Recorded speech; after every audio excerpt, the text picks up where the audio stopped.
Vegas Show, a lifestyle podcast where Vegas locals get together to chat and where I feature my funny Lebanese Armenian mom, Seza, as my sidekick. I have a very, very special guest with me today. He's a comedian from Boston and not too far from where I grew up, actually, which is Worcester, Massachusetts. He's performing at the Westgate Casino, and he's been featured on Laughs on Fox, TBS, TBN, HBO, Amazon, EPIX. I'm sure there's more. And his name is Corey Rodrigues, and I'm so happy that he's here with us today. Hi. Hey, thank you for having me. Thank you for coming. So last night, we actually went to his comedy show. Yes. To your comedy show, Corey. Yes. And the funniest thing is, I didn't realize it until we were there. My mother said, "This is the first time I've been to an American comedy show." I don't know why I didn't realize that. Yeah, that's until pretty cool. she said it. She's been to comedy shows, but you know, like Armenian ones where they actually talk in Armenian. So, but she was really funny because she was like, "What if I don't understand a joke? Like, what if I don't laugh?" I'm like, "Mom, the camera's not going to be on you zooming in saying that woman didn't laugh." So, but yeah, we have a lot to talk about actually. But thank you for being here. Thank you for having me. I'm excited. And I'm glad I was your first comedy show. Oh, thank you. Well, first American comedy show. Yes. Did you understand everything? Most of it. Most of yes. it. But even if I didn't understand a couple times, I was laughing anyway. You still just laughed? I wish more people did that. I wish more people came and didn't understand and just laughed. That would be nice. Yes, I did. Because other people were laughing, so I was laughing. You were like, "Oh, this should be funny." Yeah. I pretended I understood. And it was Halloween last night. So, Yeah. should we talk about the people in the costumes? Yeah, I mean, that's just what I mean. Some people were in costumes, some people were in their regular clothes, apparently. You know? So I mean, yeah. I wish I got a shot of that guy. I don't think I did, but so the pimp. Mm-hmm. Yeah, there was a pimp there. Yeah. there was a pimp there. Mom, do you even know what that is? Yes, I know what a pimp is, Maral. Mom, what is a pimp? No. No, I know. You want me to say? Yeah, please tell me what it is. Maral. No, seriously, do you know what it is? I'm not joking. How am I going to explain that to you now? Just say it straight out what you think a I pimp know. He will have a place where he will bring women in. Right? For You're sex. getting close. For sex. Oh, wow. is. Okay. Well, no, that's like a gigolo. But like, let's say like, because a gigolo. Well, no, that's not a gigolo. That would be like, yeah, a man who brings women in for sex would be more like a jig. But a pimp, there's some other added elements to a pimp. What else do you know about a pimp? What else would he do? Because there's added elements there. It's more than just a man who brings women in for sex. Like, it's for sex with him? No. Oh, okay. No, for other men. For other men, yes. See, Okay, I know. you do know. Okay, Yes. So he brings women in for sex with other men, and he's really nice to the women? How nice can he be if he's doing that? Okay. Yeah, he's usually not very nice. He's doing it for money. He's doing it for money, right? He's not right. a nice person. So do they keep more money, or does he keep more money? He keeps He most keeps of more the money. money. He keeps most of the money. See, I know. So you know a lot about pimping. Yes, yes. I never knew I this. know because I've heard on TV. Yeah. You heard Yeah. pimping ain't easy? Have you ever heard that? Pimping ain't easy? No, Okay. It's just a saying that people say because they say I pimping have ain't never heard that. Yeah. Yeah, so anyway, there was a pimp. See, I She knows know a what- lot more about pimping than I would think. If you were a pimp, what would your pimp name be? What? If you were No, there's I would pimptresses, never- there's No. like they call them madams, right? What are Yeah, they called when you're yeah. like No, There I are. would never be one. no? And because I don't. If you needed money though, and you were like, this is No, a come up. no, it's a wrong thing. It's a wrong thing. What if there was women who were like, we just want someone to protect us, and we want you, Maral's mom, to protect us? I would protect you, Right, the but person who's going there. I would not want. I would tell on that pimp to the government. Okay. Okay, I got you.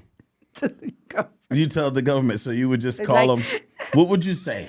To the government. No, I'm serious. I want to know Like I this. would have them. You would call. You would just. Would you call put 911? that pimp in jail. Put the pimp in jail. Yeah. So you'd call the government. You should call straight to the White House. Not White House. Oh, okay, I No, didn't not know. I'm trying to government. see I who you meant would the call. police. Okay, so you call 911. You say there's a pimp that's around my here. American mistake. You say, okay. The translation mistake. To the police. Police.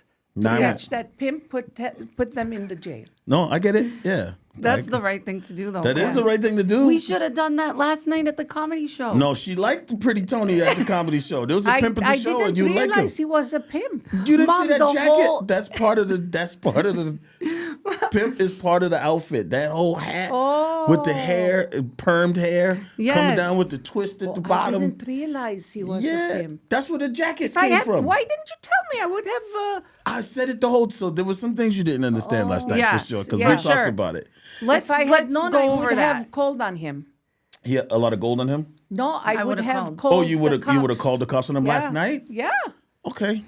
No, I don't think you would have done that, Mom. let's No, not. you probably wouldn't have believed that it was a pimp. You would have been like, "What is that?" No, I didn't catch that Yeah. last night. So Another sign. Can I say this? One Yeah. other sign of a pimp is when they can walk fine with no help, but they have a cane anyways.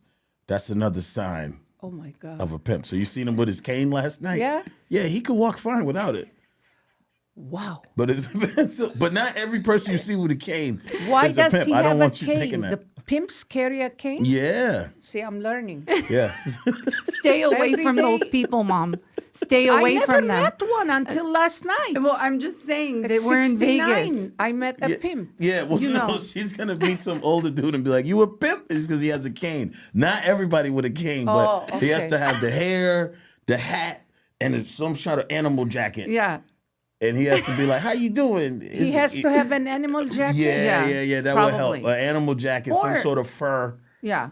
I Right. didn't know all this. Yeah, This yeah. is completely new. Yeah, But these don't, all. if it's Halloween and someone's dressed like that, don't go up to them and say, "Are you a pimp?" Yeah, Oh, yeah, no. no. Okay. Are you is sure hilarious. this guy was wearing... Yeah. He was Remember- wearing Maybe that. it was Halloween. That's why he was wearing No. like That's this. what we thought. But Oh, then, yeah. but then it turned out that he That was. he was a pimp. I think he really was. Yeah. Yeah. So that the people who are tuning in during this podcast understand. Yeah. At Corey's show last night, it was Halloween. Yeah. And there was a guy who was right in the front row, Front row, in yeah. the middle, dressed as a pimp, and there were people in costume, and we thought he had a costume, Costume on. on, yeah. goodness. Come Yeah. to find out, he really was a pimp. He really was a pimp. Yeah. I mean, he had everything. He had And the. he had brochures. He was He had giving away. brochures, Good yeah. thing he didn't give me one. He gave it to the other ladies, and they returned it back to him. Now I know why these ladies were offended and gave him back Gave those it back. brochures. Yeah. Yeah. Okay, now Yes. I'm getting the picture. This is what he offended those ladies. At first, those ladies thought they were on his side, but then he said he only goes after wounded gazelles. So Wait, what's that? So that means like if you're a lion and you see a wounded gazelle, that's the easy target, right? So that's something. All the other gazelles run away, but that's one you're definitely gonna catch. So he was like, I like to go after the wounded gazelles. They were like, what? And then they gave him. They all They gave got their offended. brochures back. Now They all I'm gave him the stuff understanding back. what happened last Yeah. night. Yeah. Well, That's part of the show. Yes. It became part of the well, show. this Yeah. is the funny part about it. So I asked Corey after the show, I said, did you know that guy was going to be there? Because at one point I thought, this is the show. Like, this Yeah. guy was here and he knew about it. Because the Yeah. whole entire show was it was revolving around this. And he said he improv the whole thing. And I thought it was brilliant. Yeah. We Yeah. ended up improving pretty much the whole show, Yeah, that's sometimes that just happens. Maybe you know? we should Yeah. go to the show again today because it's going to be completely new It show. will be completely different. Yeah. That's Yeah. true. Yeah. Does that happen often, by the way? It depends on the venue that I'm in, but it does happen. Yeah? Yeah, for sure. Sometimes, you can plan and be prepared for a show, and then it just happens that it goes off in a different direction and stays in that direction, and there's no reason. Like, it's fun. Like, we're living Yeah. over there having fun. If it wouldn't have been fun, or wouldn't have been fun, like if it wouldn't have been fun and I didn't see it was fun for me and fun for everybody out there, or funny, I should say, which is part of the fun, then I would switch gears. Yeah. But everyone was having fun with it, and it was bringing everybody in and bringing everybody together, and everyone was getting a chance to kind of chirp in. And sometimes I like shows like that. Yeah, I thought it was great. Yeah. You didn't know what was going to happen next. That's why people were singing. Yeah, people were singing. I mean, it was. Like, what the? I mean, there were like at least 3 people that sang in the audience. Yeah. Like voluntarily, you didn't even ask them to sing. They just started singing. Yeah. It was so funny. That was a fun night. How long has it been since you've been in Vegas, by the way? I think I was here last in like 2019, maybe. Okay. Something around then. Last night we went to Fremont Street, and I know I was acting like a tourist. So, Mom, you'll hear some of the things that I did last night, like getting lost and stuff. Yeah. I really, really was like a kid in a candy store. I was like, where am I right now? And I've lived here for like friggin' 11 years. Yeah. That was funny. I think crazy ass people. You know what I say about that though, Maral, is like, you've lived there for that amount of time, and this is what I really think about people who like wherever you're from, wherever city you live in, when people visit, they start saying like, let's do this thing, and it's stuff that you're like, I lived here forever and I haven't done this. It's like things you don't even see in your own town. Someone else has to come visit for you to see things. I don't care if it's where you grew up. You know what I mean? It could be a town where you grew up. Someone else visits and they're like, oh, you know they got the ice cream parade on Tuesday. You're like, the ice cream parade? I never even, I should have got the memo. I didn't get a letter about this. No one in town's been talking about that. Then you show up and everyone's there like, we always come to the ice cream parade. You're like, yo, why has nobody told me? But it takes someone to come from out of town to like establish that. It's everywhere. It always happens. You know, I'm in Boston, and all the time someone will come and they'll be like, you guys know you got the feast down in the North End. And I'm like, no, I thought that was in a whole different month. You know what I mean? And then you go down and it's crazy. And it's like, you are like a tourist in your own environment. It's dope. Yeah, it really was. Because locals, honestly, in Vegas they don't go to the Strip. They try to stay away from it. They try to stay away from Fremont Street. Well, sometimes we do, you know, but I feel like I lose the whole next day if I ever do something like that, you know. So I'm not young anymore. Sometimes people like will go to you'll go to another location. Let's say like, all right, I'm in Boston, so I come to Vegas, right? Or I go to Vegas and I'm going out somewhere, and you know, you'll be walking down the street, and whenever you travel, you make everything a bigger deal than it is even where you're from. So you'll go somewhere and be like, there was a bar, and then another bar, and then another bar, and the people were outside being loud and drinking and being crazy. And it's like, yeah, it's probably in your city too. Yeah. You just don't. You don't respect it the same way. So someone leaves here and goes to that location. They're like, people were outside, and there was a bar, and then another bar, and then another. It's the same thing. You know? Yeah, I definitely go out to. I have a lot of musician friends, and I'll go to the Strip. For their gigs, you know, but it's just like go to the gig, then go home or something. But that's the only time. And then when people visit, and then I'm like, I don't know how you guys do it. When you come to Vegas, I don't know. Well, I will say this about Vegas too, though. It is different. Like last night, the way last night was, and like how we were under that on Fremont Street, we were under that thing where people were zip lining and whatever, and then like. Also looks like you're in Times Square because it looks like it's light outside at whatever time at night it is because of the lights, the way it's all lit up. That's cool. So it does kind of fulfill like, oh, you don't get this everywhere. That's not in Boston, right? You don't get that. So it like Vegas kind of comes through in that area where it's like it's extra. You know, it's like being in New York where you're like, I can eat at any time. I can get weed at any time. I can drink at any time. Nothing's closing. It's like, that's where you're in New York. And then you go somewhere else, you're like, what's up here? What's going on in this location? Well, Vegas has that element to it. Yeah. Most places in the world aren't like that. It's like, I'll make one other analogy that I think about. When I think about like New York City, you think about Las Vegas, it's almost like, you know when you watch movies growing up and they show college, and every college party is like Snoop's there, and it's just like, yo, Snoop's playing today at the party, whatever school. I'm like, where the fuck these people go to school? Where do they go to school with Snoop's there and it's a phone party and everyone's like, woo, we're getting drunk. You know what I mean? Yeah. And then the Roots just show up and they're like, yo, the Roots are just in the background. You're like, what parties are these? You know, but like, then one time I was performing at LSU. And when I went there, it was the first time I performed at so many colleges, over a couple hundred colleges. It's the first time I ever went to a college and they were having a party, and I was like, "Don't tell me Snoop showed up." The fucking movies. This Did is like Snoop the movies. Show up? I didn't see Snoop. But I saw like the frat houses, the way everybody was outside. People were climbing on the outside of the frat houses. People were sitting up on the third level of the house, just hanging off of the balcony. And I'm like, yo, they're like, I was like, this is like the movies. I was like, slow down. I was watching, there was foam everywhere.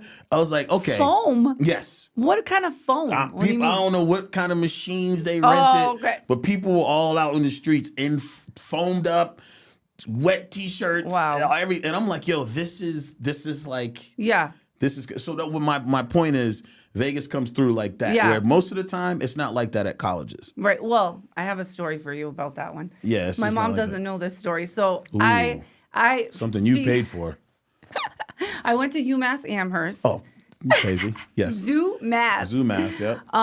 And the frats were different there because they were kind of separated. Like the Malcolm X Center is where like minorities went to the actual parties, and then Yeah. the frat houses were exactly what you're talking about. So I was like, I'm going to go to a real frat party, and I'm going to do it for the first time ever.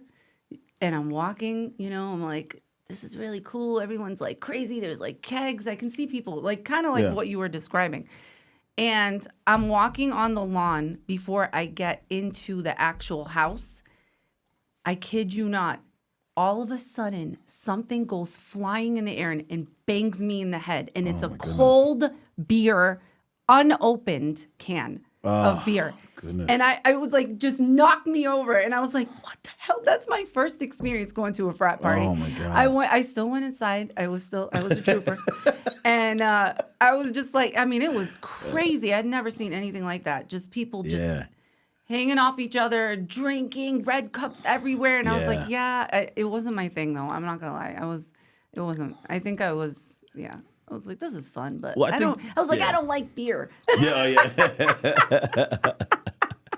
Yeah, I think that's funny. It's like It was so funny. when you're actually at a party and the person's wearing one of the hats that has the beer coming out, and they're like, "Come on, everybody!" It's going around. It's like only certain schools have stuff like that. Yeah. It's not at a regular, I saw people. I've never told my mom this either. One time on campus, I saw a couch on fire in the middle of the campus and police officers and horses around it with people all over the place. I was like, this is crazy. It was my first semester. Mom, I never told you these stories, but my mom does not know anything about this because obviously, you went to school, but she went to Worcester State, actually. Yeah, but as an adult, like she didn't, I experience. didn't stay at the dorm. I was commuting. Yeah. So As an adult, it was very different, But I think sometimes we think that like you even talking to your mom, it's great that you have your mom here to bounce stuff off of, because I think sometimes we think that moms and dads and grandparents don't go through things or they're not like as cool as you think they are. And then you start to realize as you get older, you realize they are. There's so much more they know than what they let on to that they do know, or that they've experienced, or things you just wouldn't expect them to do. You know what I'm saying? Like for instance, right? One time I'm at my house and I grew up with my grandparents. And my grandfather was calling me to come upstairs. My grandfather's an older guy. Yeah. He was calling me. I lived in the basement. He was calling me to come upstairs for something. So he's calling me, come upstairs. Come upstairs. I was like, I'll be up in a minute. He was like, all right, it's time for you to come upstairs. I was like, I'll be up in a minute. So I'm taking longer than I should have. And then all of a sudden, I look over at the stairs, and my grandfather is laying on his stomach, looking to see what I'm doing. So he had like crawled on the stairs on his stomach and was like looking, because there was like a little gap before the stairway opened up that you could see all the way down the stairs where my room was at. So he was like peeking through the crack, but he was on his stomach. And I'm thinking like, why is he doing that? that's something I would do. Like that's a younger, you know what I'm saying? That's like a younger kid thing to do. But you would think like they don't know how to get on their stomach and look in the crack, like because it just seems like why would he even take the time to lay on his like that's some kid shit. Like, and my grandfather was doing it, and I remember looking over, just seeing his glasses, looking at me to see why I was taking so long. And he said, "You want to come upstairs?" I was like, "Yeah, I'm coming." I was like, "Oh!" It bugged me out. Like, it opens your mind to be like, yeah, they're not stupid. That's like, funny. what do you think? They weren't kids? Like, they didn't just grow up doing different things. Like, my grandmother said one time, like I have sensitive teeth, and so like you know, I'll be brushing my teeth and brushing, you know, just brushing your teeth like you normally do, and I used to always be like, it hurts my teeth, it hurts my teeth, and then one day my grandmother was just like, she was like, you know, I brush my teeth with warm water. She was like, why don't you just do that if the cold bothers your teeth so much? And I was like, oh yeah. Yeah, that's. Why didn't I think of that? Why didn't I think of that? So stupid. I'm like, it has to be cold. Like, why am I torturing myself? If cold affects my teeth, why do I not just make the water warm? Like, you know what I'm saying? Like, older people are wiser. they just they've lived. Yeah, They've lived. Yeah. They've been around, and they've been through so much of the stuff that we've seen that seems so stupid and simple as we constantly are getting older. It's just like I feel like now as we start to get older, many of us, I hear many friends say things like, maybe we wait for an adult to figure this out. And it's like, we are adults. You know what I mean? We need to.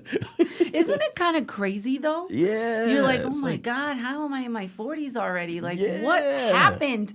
I just snapped. Like, bam, I'm 44. I'm like, is that real? Yeah. That's crazy. Yeah. And you think about people that were 44 when you were younger, looking at them like they got their shit together. They got everything all set.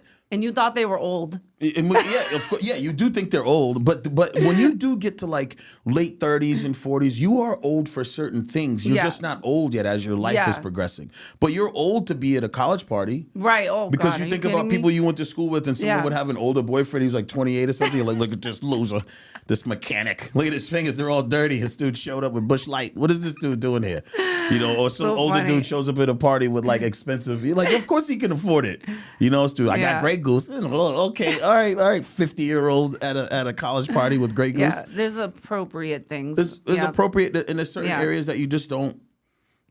You know, you look older in those certain things, doing certain things, and then like if you go to a bar and you get much older, and it's like a younger bar, you got to stay at the bar. You got to be sitting at the bar. You can't be posted up on the wall looking at the girls and shit. Like, you look crazy. If you're a 40-something-year-old dude, you can't be posted up on the wall at a place. There are guys like that, though. Sure, but they look out of place. That's when you're like, okay, I gotta get away from this guy. Well, yeah, because you're like, whose dad is out right now. It's weird. You know, it's weird. It looks different, and you know what I'm saying. Same thing with women who start to show their age a little bit more. You're like, oh, the little cougars on the wall. Look at the like. It's like you have to almost find a location where you belong, in there, and go sit down, and hopefully you got a couple people with you where it's like, we just like the music. We don't even care about the people around. My mom does like really funny things now. Like, she'll be like, I'll call her in the morning, and I'm like, Mom. She's like, oh, I just went to sleep like at 4 a.m. I'm like, what? And then she's like, yeah, my stepdad, hold on, too. I'm like, why were you guys up until 3 o'clock or 4 o'clock in the morning? We were just hanging out, drinking coffee. I'm like, you're drinking coffee? But it's the funniest thing. Or I'll go over the house and they're just like, yeah. And it's just so funny because they're like, we can do whatever we want. Mm-hmm. We were up having a good time. It's just, what do you guys even talk about when you do that? We're both retired. We don't have to wake up in the morning early. So at midnight sometimes he says, you want coffee? I go, yeah. Yeah. Okay. Right. And when you drink coffee at midnight, you go to bed at 4 or 5 a.m. Right. And then he says, that's my life. I called in sick for tomorrow. He says, I called in sick for you too. So we don't have to go to work tomorrow. Don't worry. I go, good. That's so funny. Yeah. And she'll be like, yeah, we're going to, I'll like talk to her. I'm like texting her, okay, I'm going to bed. She's like, yeah, we're going to have breakfast. It's like midnight. Yeah. She's like, we're going, yeah, it's $1.99 at Southwest or something. It's just so funny. You can, I Southwest? know. Was it South Point? South Point. Yeah. South Point. Sorry, Mom. I know it's your favorite place. How could I mess up that? How nice is that, though? South Point Casino, huh? How nice is that? That's great. Yeah. That's great. We went to a MGM buffet, right? I brought them. And I'm not going to lie. We didn't like it. Mm-hmm. We were sitting there, and they're like, South Point is so much better. It's like, what, $10 for locals? It was so funny. Yeah, I think it's kind of nice living in Vegas if you're older and you know, there's so much to do here. So, and that's why I actually moved here. Obviously, you know that, right? Yeah. how long has it been? I can't believe it's been 11 years. Yeah. 11 years ago I moved here, and I would never go back to the East Coast. I mean, I know you live there. You're an East Coaster, and I grew up there. But Doesn't offend me though. It's okay. I can't deal with the cold. I don't know how you guys do it. I don't know how you do it. But I don't know. When people say that, it's like, and you were there, so I mean, you got a taste of it. You did it for years. Yeah. But like, I don't know. It doesn't bother me yet. Maybe if I have problems with my bones or something eventually, and I'll be like, oh, the cold just rattles my bones or something. Yeah. But no, like as of right now, you know, I have a home. You know, I have heat in my car. Most locations where I go to work have heat. yeah. So it's not like so the transition from me going from car to house to car into a show or something. I think that's what bothers me. It's okay. Like, yeah, none of that. Yeah, none of that really bothers me. It's like it's never that cold where I'm like, oh. And I like winter clothes. I like when it starts getting cooler out. I like throwing on a sweatshirt as opposed to having to think about which tee I want to wear. If the tee's already worn out, I just like the whole sweatshirt game. I like the jacket, the track jacket game. I like all of that with a nice pair of jeans, and then like, you know, I don't mind it. I was just thinking about what happened to you last night when we went to what was it, level? Oh yeah, level 1. Why am I messing? Circa. It was in Circa, right? It was in Circa. Yeah, it was called Legacy. Legacy. Yeah. Oh my Legacy God, that Lounge was or something. It was so nice. funny when they were like, the lady at the front desk. Oh my God, it was so funny. We had to go up to the club, right? So they're particular in some places about what you wear. Yeah. And the lady at the front wants us to get up there, and she just looks at all of us, and she looks at Corey. He has a zip-down jacket, and this other guy that's with us, one of their friends, had all this stuff on his T-shirt logo and stuff. She's like, can you take that off and give it to him and have him wear it and zip it up? Yeah. And Corey's like, okay. Yeah, I'm gonna take my jacket off. I'm chilling in my, you know what I mean? Got me all V-necked out, looking like a meathead. I just want to be, I want to have my jacket on. I felt smooth, and she had to give this guy my jacket for us to go upstairs. It was kind of funny. Yeah, and then he's just chilling in the jacket for a long time. I was like, all right, time's You're up. Like, give it back to me. I was like, time's up. Let's switch back. So, okay, I have some questions. Like, what made you, first of all, before I ask this, I realized, and my mom, I don't know if I've ever really told you this, but I started to realize as time went on that my mom is kind of a comedian. Like, it's like, look at her face right now. She's shocked that I'm even saying it. Yes. I Mom, didn't know I was. Mom, everyone knows that except you. That's actually the funny part about it. As a matter of fact, one of the videos I posted last night with you and Corey, where you guys were going back and forth, my cousin responded, Tamar, and she said, now who is the comedian? Like joking, you know? And it was so funny. But yeah, because she's always making us laugh. Like when we're at family functions, my mom will just randomly tell a story that no one like knew she was gonna tell, and everyone's literally crying, laughing about it. Yeah. And she's so surprised. How is that even possible? You're funny, Mom. You really are. I never knew. Yeah, you are very funny. So, the thing that I was going to ask you is what made you even get into comedy? Like, how did you even know, like this is what you're supposed to do? Was there a moment that you discovered that, or were you just like, hey, this is cool, I'm going to keep doing it? No particular moment. That is like, people have these crazy moments for stuff. I want to have more. I'm going to answer your question, but I got to go a roundabout for a second. People have these like moments where they like they always will say like, oh, that's the moment I realized that this happened or that happened, and then they like know what's up for life, and it's like it sounds so good and succinct. Yeah. And I remember when my mom passed away. Yeah. I remember thinking like, man, I hope I have like I kept waiting for like one of those moments like. Then my mom died and it made me get everything in order. Like all about like I wanted one of those things because there's nothing that's ever happened to me that made me be like, and that's when I knew.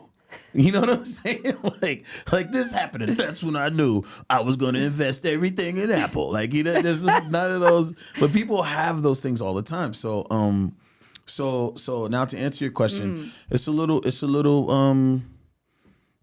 muddier than that. I don't know. Like I used to. I in school, like I ended up getting like class clown, but I didn't love it. I thought my boy Mikey got best personality. I was a little offended. I was like, yo man, come on, man. I'm more personality than a clown. Even though I have people laughing, but it wasn't like, I don't know. I didn't love it. I didn't love that superlative from my things. Yeah. Just I don't know. I didn't love it. But that's what it was. It was still people laughing, having a good time. But whatever. That's what it was at the time. Then, you know, I think I always have kind of been that person, like just kind of not really shy, but not super outgoing. But like, you're definitely not shy. I'm not shy. I'm definitely an extrovert, but I'm not. I'm an extrovert when I want to be, and then I'm kind of shut down, you know. I think I know all growing up in high school and stuff, someone would be like, "Yo, you coming to the party or whatever?" Or I'd show up somewhere, I go to a party, and people would be like, "Yo, I heard you were funny, man. Everyone's saying you're funny. What you gonna do, man? Do some funny shit." And I used to be like, it used to kind of like bother me because I was like, what the fuck? Like, I don't know. I'm not showing up here to be like, what's up? Like, I'm not like that. It's more personality. It's more like, all right, we hang around for a while. Something comes up and it's funny. But I don't force anything. I never was just like, I never would just walk in and be like, you guys ready to laugh or what? Like, I'm not like that at all. Hold that thought for 1 second. Yeah. Mom, is that how you just felt when I asked you when I said you're a comedian? Like, does that sound familiar? Because you don't feel like that? No? Okay. You're just like, I'm funny. What do you want me to do? I don't do anything. I say things like the way I want to. Yeah. If you feel it's funny, I don't know. Yeah. That's so funny. I never really thought of it that way. That's interesting perspective. Okay, go on. Sorry. Yeah, but I just that's just how I felt about it. I didn't necessarily love people because you see when you're set up that way, then there's expectations. And when there's expectations, then you have the high possibility of letting people down. Right. And so like I never like to walk into a situation with these high expectations. And so then because it's like, what are you guys thinking I'm gonna do? Like and on top of it, I don't know what you think I'm gonna do. That's so funny. But when people would hang around me for a while, then there would start to be some people around me that would just be like, I'd be like, hey man, let's leave early. They're like, he said early. And I'm like, yo, nah.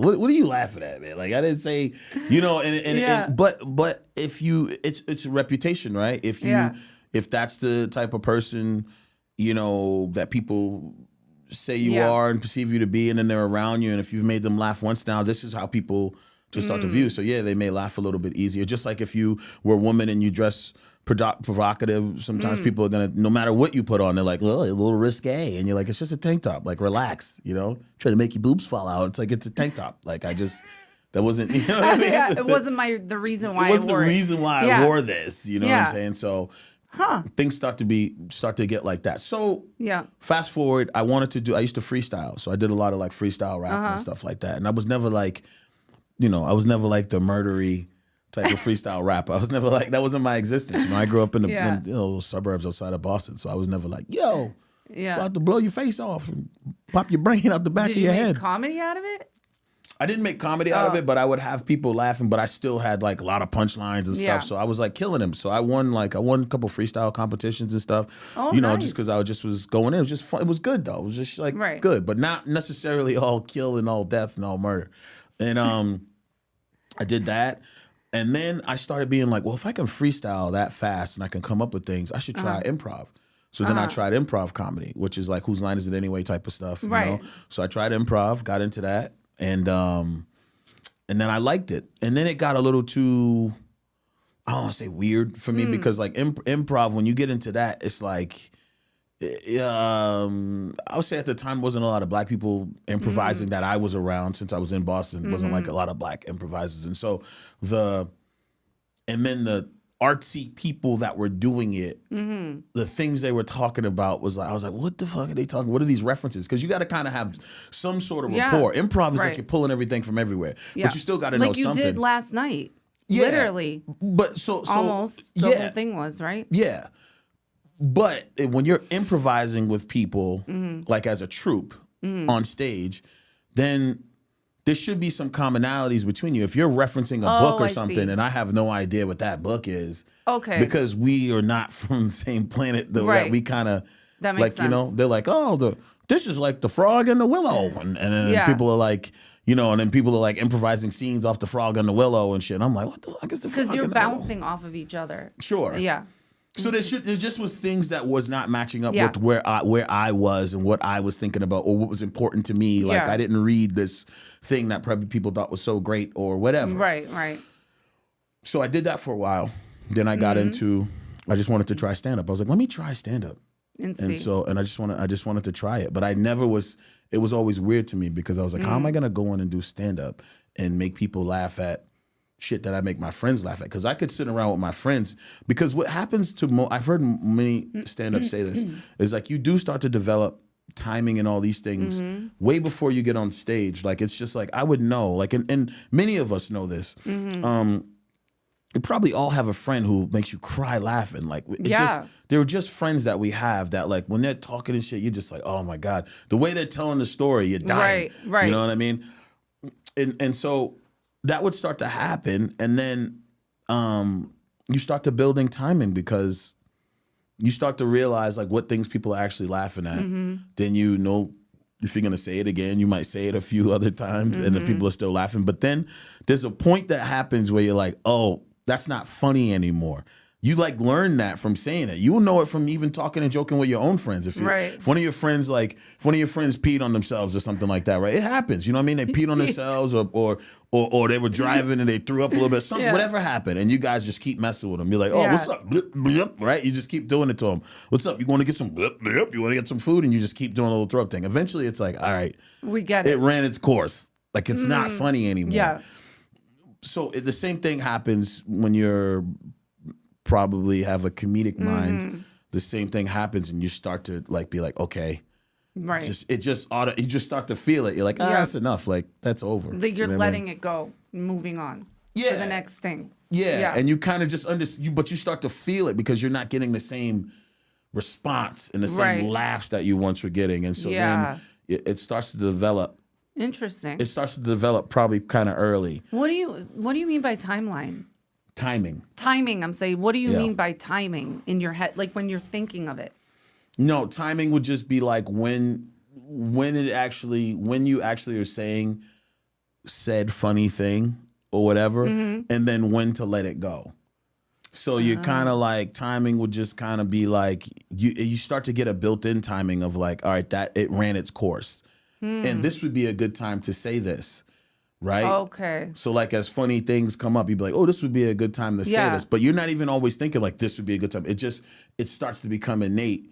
It's where, almost like in your head that you're checking it, keeping track of it, maybe? Yeah, it just almost fits. Like your brain works that way. You know, some people's brains work medically, or some people's brains work legally. They'll be like, some people's brains work illegally. No matter what situation you tell somebody, they'll say, no matter what situation, they'll be like, well, you know, if you just don't report that, you could probably get another, you could just not report that on your taxes and you probably make another $3,000 every year. You're like, why did you even go there with it? And then somebody else might be like, they might tell you some legal shit like, oh, no, you know that's wrong. Like, and you're like, all right, everything I say, you always want to tell me the legal way about doing this shit. Well, a comedic mind is the same way with that. You know what I mean? And you can't help, it's hard to like try to like scientifically break this shit down because you really can't. It's almost the same aspect that you would have as if, let's say you were a surgeon, right? Uh-huh. For some reason, some people are able to look at blood and bones and whatever and feel like, I want to fix this. I know what to do with this. They're not sitting there like, you know, when most people would look at that, someone's intestines are laying on the table next to them and they're like, what is this? And you get a surgeon in there and they're like, okay, we got the lower intestine here. Okay, so let's put that in. We're perforating here. Let's get it. Clip this, snip this off. Yeah, snip this off right here. Oh, where's the bleeding coming from? And they're playing with the intestines, like looking, oh my God, oh, these are healthy. These are really good. What's this, a 35-year-old male? These are good. Are you sure you're not a surgeon? Right? No, I'm saying, and they're like pulling the freaking intestines and shit. That is what I'm saying, where their mind, I get it. Their mind works medically, and they're able to look at things like that and assess it that way. A comedian's brain does that with the world. You know what I'm saying? That's It's so able to do it interesting. different. You know? I was actually going to ask you about that. And I really, really wanted to understand the brain of a comedian. Yeah. And the reason why is, sorry, I'm getting off topic because I do want to know how you ended up in it. But there's something else I'm going to follow up with afterwards. But I do want to know, like, are you saying that you kind of fell into it by accident? Is that? I'm saying that I went into it after I did improv. I purposely went and tried it, and then I liked it, and so I stayed with it. Yeah. But I wouldn't say it was accidental. I just didn't have any. I wasn't like I was growing up, and I was like, I'm gonna be a comedian when I get older. Like I wanted to be an officer. Like I was a criminal justice guy. Like I used to work in a lockup and everything. So like I was like going down that path. Right. And then, you know, I had a lot of jobs, you know, a lot of different things that I did in the meantime. But it's just kind of what it just works. Or it just felt works right. for me. Felt right, works for me. Like Yeah. I like people. So there's a lot of people who don't like people. I'm not one of those people. I like people. Yeah. Right? I don't That helps. love everybody, but I like people. You know what I'm saying? And so there's many people in the world that you'll encounter, like their conversation is like, I hate people. I can't stand people. Like I used to be a bartender and I was a waiter before, server, whatever. And I used to work with people that would just be like, oh, and I'm like, what? They're like, this fucking bitch out here asking me for ice. And I'm like, well, give her the ice. Like, what's the problem? Like if someone They're asking just you for annoyed. ice, Yeah. they're annoyed with the About world. everything. If someone asking you for ice gives you Yeah. a meltdown, you're in the wrong job. Like don't do Yeah. a job where people are going to be asking you for ice. That makes sense. And it doesn't make sense to me. People get so upset. Oh, they come in here entitled. Well, that's why they came out to eat. Like Yeah. as long as someone's not treating you like shit and bossing you around, if they're asking you for things, even if they ask you for 4 or 5 things or Right. 6 things or 7 things, there's a certain level of expectation that should be delivered while you're serving people at a restaurant. Yeah. That's why they're there paying more money, or they would just be at home. You know what I mean? It bothers me. It's just people want people to go out to a restaurant and just be like, oh, I see that you're busy. Thanks. No, it's okay. Take an hour. It's okay. No, I see that you got a lot of tables. Staff some more fucking people in here or there's some complaining happening. Yeah. You know what I mean? That's not right. Like I understand you can be compassionate. I'm not saying anyone should stand up and be a a-hole about it, but they should also expect the service that they're going in, they're paying a premium for. So you do definitely deliver the service that everyone is looking for when they come to your comedy show. And I have to say, I think I told you this. I don't know if I told you this recently. There was a time where I was watching a lot of Netflix comedy shows. And as I was sitting there watching them, I'm like, my God, I really had this moment because I love the arts. I love singing. I love everything about music and anything creative, you know? And I said, wow. I was like, I think comedians are the most brilliant artists. Like, and the reason why I feel that way, and I truly feel that way, is because you have to get up there for like an hour or more, right? And I know you have preparation.